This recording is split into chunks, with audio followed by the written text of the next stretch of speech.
弟兄姊妹平安，今天是2022年的6月1号。今天的经文是诗篇29篇，以西结书第3章第12到21节，路加福音第9章第18到27节。今天要跟大家分享的主题是守望者。每一个人领受上帝的呼召，都有他自己的工作跟任务。我们从旧约的记载，挪亚他的呼召是在乱世的当中造方舟，来保持生命。亚伯拉罕他的蒙福是为了要使人得福。雅各建立了名为以色列的族群，他也奠定了12支族的基础。摩西带领以色列人出埃及，教导以色列人认识跟随上帝，解决以色列人在旷野的民生问题，以及他们的各种抱怨。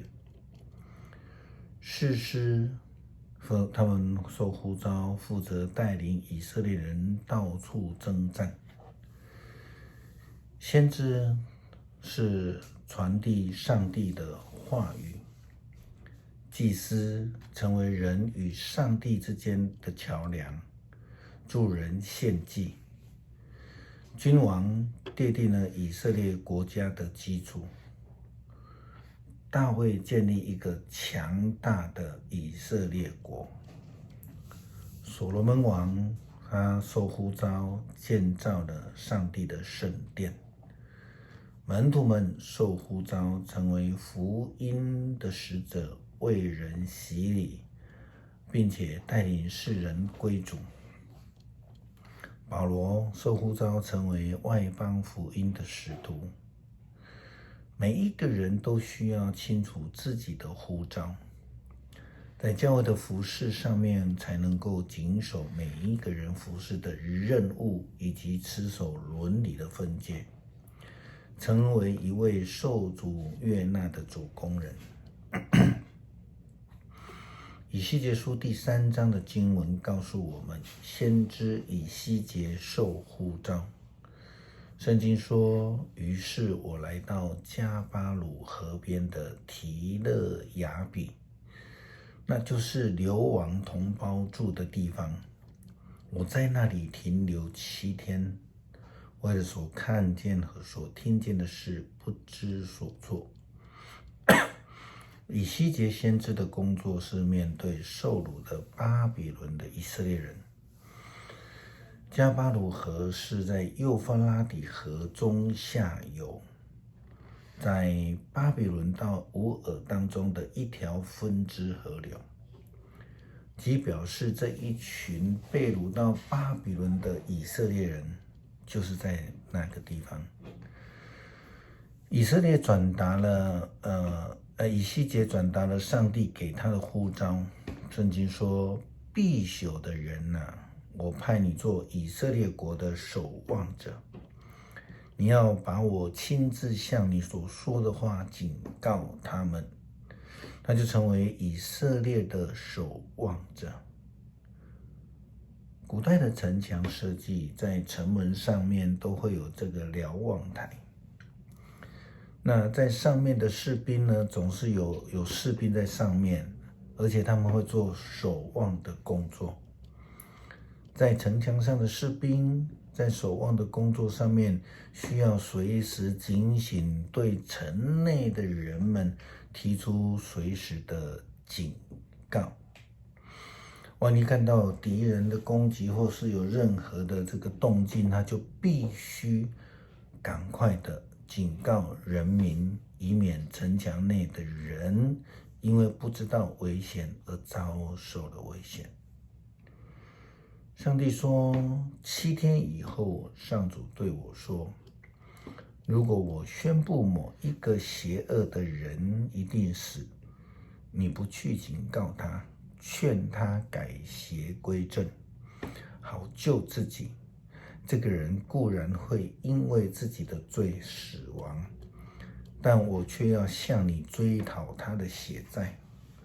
如果你警告那邪恶的人，他不愿意改过，仍旧作恶，他要因自己的罪死亡，你却不必负责。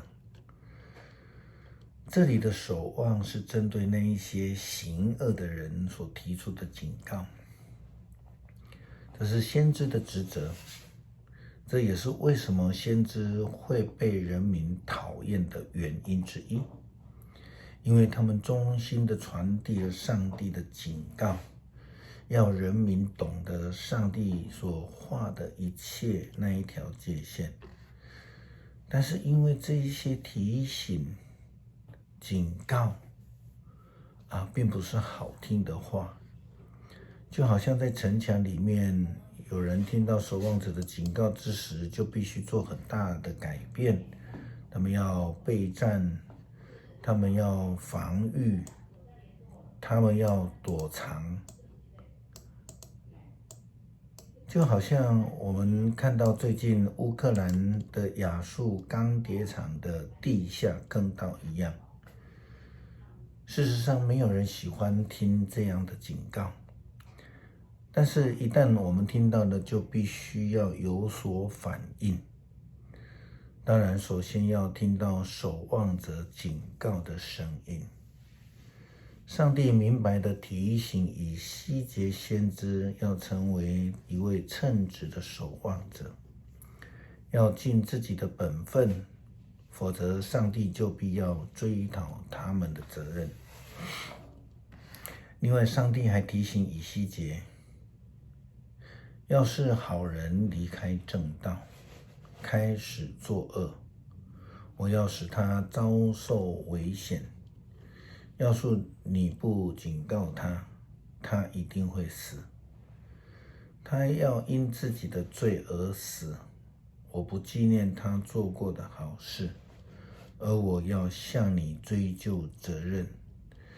要是你警告他不可犯罪，他接受你的警告就不再犯罪，他一定活着，你也可以不死。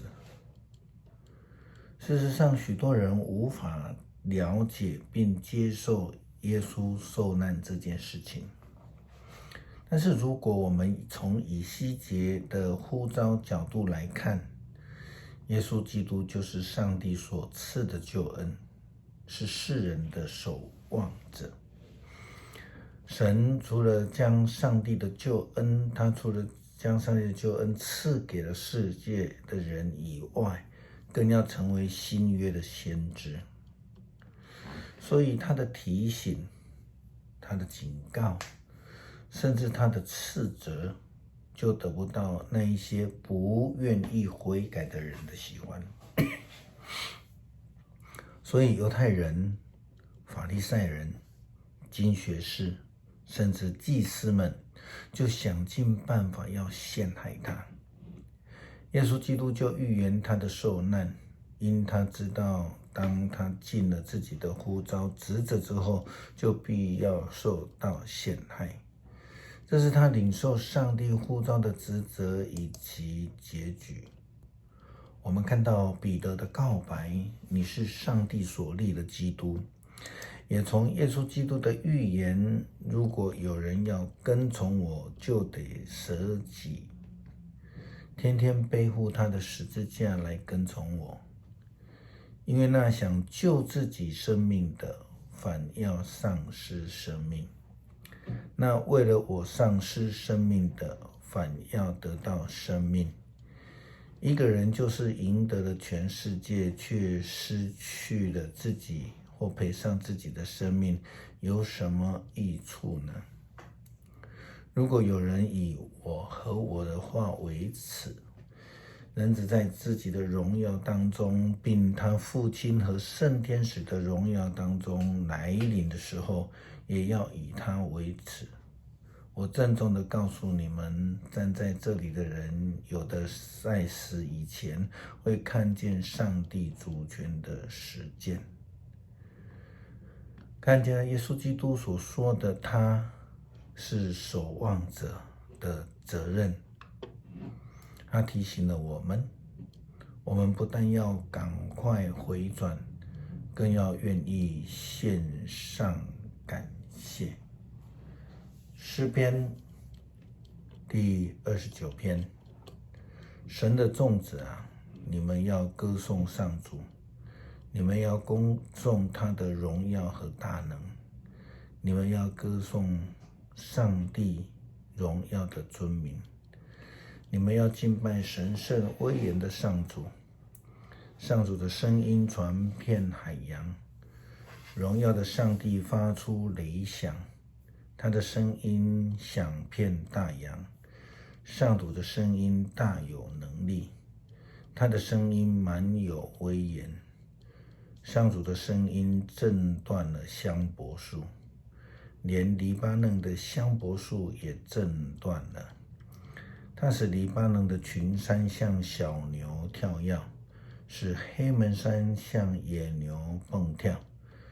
上主的声音使雷电闪耀，他的声音震撼旷野，他摇动了加底斯的荒漠。上主的声音震撼橡树，使树木的叶子脱落。在他的圣殿里，人人欢呼。愿荣耀归于上主。上主管理洪水，他永远作王统治。上主赐力量给他的子民，上主赐平安给他的子民。感谢上帝差遣耶稣基督成为我们的守望者，在面对困境时有主的提醒，使我们可以回转向神，与主同行。感谢主的慈爱怜悯，祷告奉主耶稣基督的圣名求，阿们。